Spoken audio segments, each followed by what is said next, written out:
चुड़ैल की आंधी। दोपहर 2 बजे औरतें अपने घर से बाहर बैठकर एक दूसरे से बातें कर रही थीं। बच्चे खेल रहे थे और आदमी हुक्का जलाकर बैठे हुए थे। तभी अचानक से तेज धूप काले बादलों में बदल जाती है और तेज आंधी चलने लगती है। ये माहौल देखकर गांव के लोग डर जाते हैं और कहते हैं, अरे मैया, ये एकदम से मौसम को क्या हो गया? अभी तो साफ बादल थे और ये काली घटा कैसे छा गई? मौसम का रुख बदल रहा है, लगता है तेज आंधी आने वाली है। अरे जल्दी से अपने घर में घुस जाओ। वो आदमी इतना कहता ही है कि तेज आंधी का बवंडर आता है और वो उस आदमी को अपने साथ ले जाता है। कुछ ही देर में आंधी में से उस आदमी की लाश बाहर आती है। ऐसा आंधी का बवंडर गांव में और 2-4 जगह आता है और लोगों को मारकर उन्हें फेंक देता है। ये देखकर गांव के लोग काफी दंग रह जाते हैं और अपने घर में छुप कर रहते हैं। 2 दिन बाद फिर एक आंधी का तेज बवंडर आता है। 2 आदमी और एक औरत की लाश बाहर आती है। खूब तेज आंधी चलने के बाद वो चुड़ैल गांव वाले लोगों को कहती है, मार डालूंगी, एक एक को मार डालूंगी। इस आंधी में कोई भी जिंदा नहीं बचेगा। ये आंधी सबको ले डूबेगी, एक एक इंसान को ले डूबेगी। अरे वाह, मेरे डर से तो सब अपने घर में घुस गए हैं, कोई बाहर ही नहीं आ रहा है। तो अगला शिकार किसे बनाऊं? उसकी ये बात सुनकर ममता निडरता के साथ आगे बढ़ती हुई कहती है, तुम्हें शर्म नहीं आती है? मासूम लोगों की जान लेने पर तुली हुई हो। आखिर हम सब ने तुम्हारा बिगाड़ा ही क्या है जो इस आंधी में सबको मौतें दे रही हो? मासूम लोग? तुम मासूम लोग नहीं हो।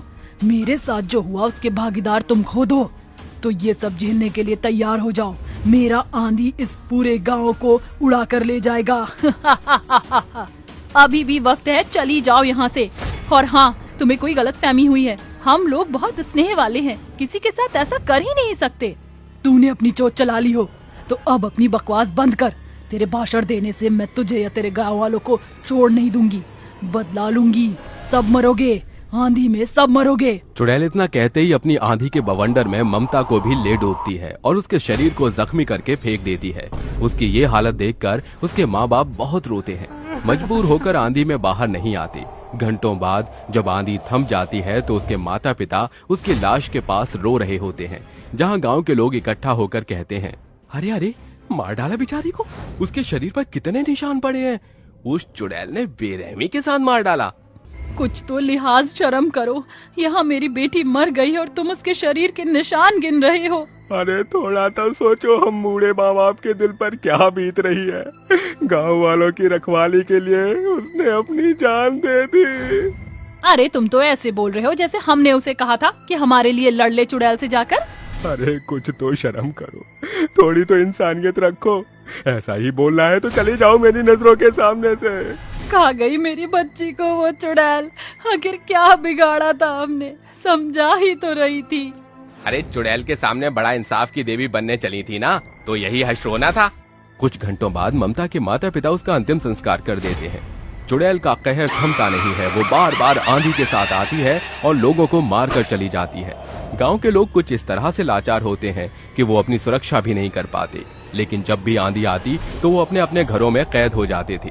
गांव के हालात देखकर एक बूढ़ी औरत तांत्रिक बाबा के पास जाती है और उन्हें सब बताकर कहती है, बताइए तांत्रिक बाबा, हम उस चुड़ैल से छुटकारा कैसे पा सकते हैं? क्योंकि उस चुड़ैल का कहर तो थमने का नाम ही नहीं ले रहा है।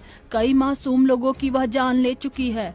अब आप ही हमें बचा सकते हैं। मैंने अपने बेटे को तो गवा दिया, लेकिन अब मैं किसी और के बेटे को नहीं जाने दे सकती। मैडम स्वाहा, आप बेफिक्र रहिए। आपके गांव में उस चुड़ैल का वास अब सिर्फ कुछ ही क्षण के लिए है। बहुत जल्दी ही मैं उसे अपने कब्जे में करके मार डालूंगा। तांत्रिक इतना कहते ही चुड़ैल को घेरे में बुलाने के लिए मंत्रोच्चारण करता है। विवश होकर भी चुड़ैल को उसके बनाए हुए घेरे में आना पड़ता है। चुड़ैल आंधी की तरह आती है, जिस वजह वहाँ सब उथल पुथल हो जाता है और तांत्रिक कहता है, ओम ह्रीं क्लीं चामुंडाय विचे नमः, ओम शांति नमः, ओम फट स्वाहा। बता क्या है तेरा राज? क्यों तू आंधी की तरह आती है और लोगों को मार कर चली जाती है? बता अपना सच। नहीं बताऊंगी मैं दाढ़ी वाले तांत्रिक। ऐसे नहीं बताएगी, मैं भी तुझे देखता हूँ अभी। तांत्रिक इतना कहते ही मंत्र से उसे छड़ी मारता है, जिसके बाद वो मजबूर होकर बताती है, सब बताती हूँ। 6-7 महीने पहले की बात है। मैं श्वेता एक लकड़हारी थी जो लकड़ियां काट कर उसे बेचा करती थी। वह अपने घर में उपयोग भी करती थी। हर शाम को पेड़ पर से लकड़ी काट कर लाती थी। ऐसे ही एक शाम को मैं कुल्हाड़ी लेकर पेड़ पर चढ़कर टहनी काट रही थी। उस समय बहुत तेज आंधी चल रही थी। अरे ये क्या, मैं तो अभी अभी आई हूँ और लकड़ी भी नहीं काटी और आंधी आने लग गई। अब क्या करूँ? श्वेता ये कहकर भी आंधी तूफान में लकड़ी काटती रहती है, लेकिन कुछ देर बाद इतनी तेज आंधी आती है कि वो पेड़ जोर जोर से हिलने लगता है, जिस वजह से श्वेता का पैर फिसल जाता है और इसका सिर एक बड़े से पत्थर पर लगता है। अपनी मदद के लिए श्वेता लोगों को बहुत पुकारती है। बचाओ, कोई मुझे बचाओ, मेरा बहुत खून निकल गया।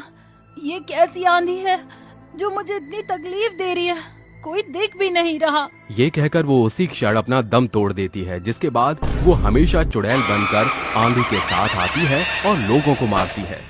उसी के बाद से मैं चुड़ैल बनकर लोगों को मारने लग गई। नफरत है मुझे इन लोगों से।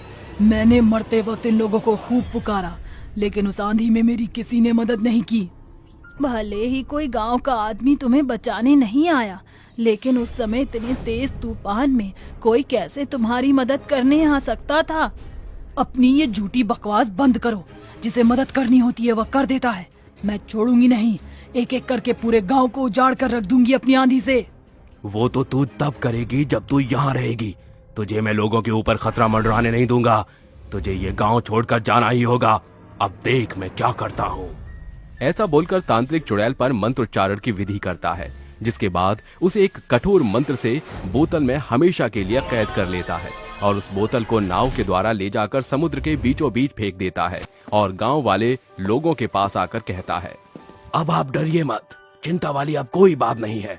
उस चुड़ैल को हमेशा हमेशा के लिए मैंने इस गांव से दूर कर दिया है।